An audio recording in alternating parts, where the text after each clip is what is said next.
This is not a curse. This is my child, and I will fight for him until my last breath, she said. 12 years, Amaka's room was empty. 12 long years, watching her friends carry swollen bellies as she bled every month like a curse. She tried everything, prayers at midnight, fasting until her bones ached, every hospital test money could buy, and herbs so bitter they made her vomit, but nothing ever worked. And society, oh, the society was loud in its silence. Neighbors whispered, her in-laws called family meetings behind her back. Her own mother cried herself to sleep because her daughter Amaka was now the woman people addressed as barren. Go to the river, they told her. See the native doctor. Children don't come by prayers alone. Even her husband's eyes changed, no longer soft but distant. Like every day her womb stayed empty, his love dried up. Then in the 13th year of marriage, it happened. Her stomach swelled,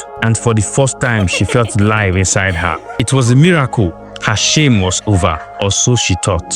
When Chidera was born, Amaka thought her waiting was finally rewarded. She sang songs of joy. She danced like David. Friends who once avoided her came to eat rice and drink at the naming ceremony. It was as if heaven had smiled at her. But heaven, it seems heaven had no other plans. At 3 months, the baby wasn't meeting his milestones. He didn't smile back. At 6 months, he couldn't hold his head up. At 1 year, while other children were taking their first step, Chidera couldn't stand but kept falling. That was when the real battle began.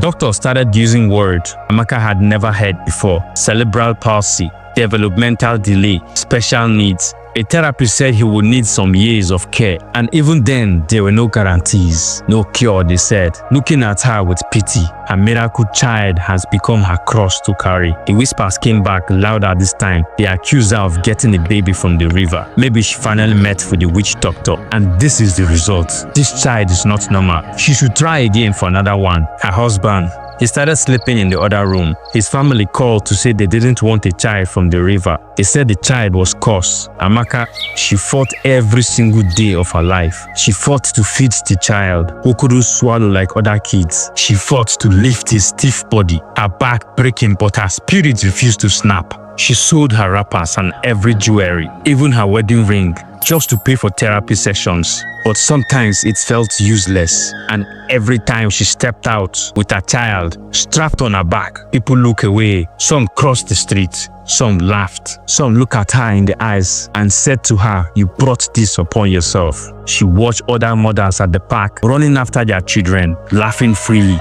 and she sat on a lonely bench. Her son limps against her chest, tears burning her eyes, but never falling because she had cried too long enough. Her heart broke every single day, but she kept going because Chidera was hers. Her prayer answer, her child, not from the river, not from the shrine, but from her own body, from her own blood, sweat, and tears. Every time he managed to grip her finger, every tiny sound he made, it felt like a winning war. She no longer had to pray for big things. She prayed that he would one day call her mama. She prayed that society would stop looking at him like a thing to be pitied or feared. She prayed that people would understand that children are blessings and not curse, that they are not punishment, they are not the result of river spirit or witchcraft. They are children, human beings, deserving love, care, and respect. But the world doesn't make it that easy. Behind every child with a special need is a parent fighting battles nobody sees.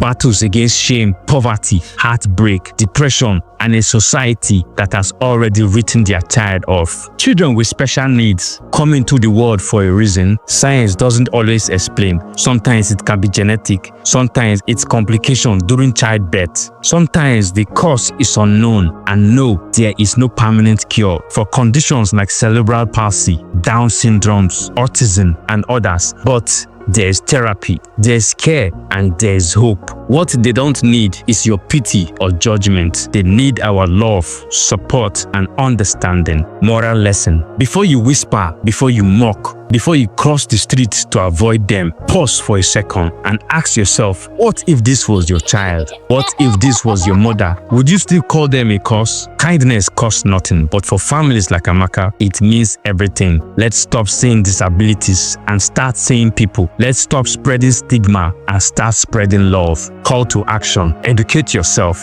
Support families raising special needs children. Teach your children not to laugh at others who are different. Donate to special needs centers if you can. And if you can't do anything else, then at least don't judge, because every child, no matter their condition, deserve to be seen and deserve to be loved and heard and understood. Thank you so much for listening to my podcast. I hope you enjoyed it. My name is Stanley Chooks, aka Advance, aka Pink, the fine boy.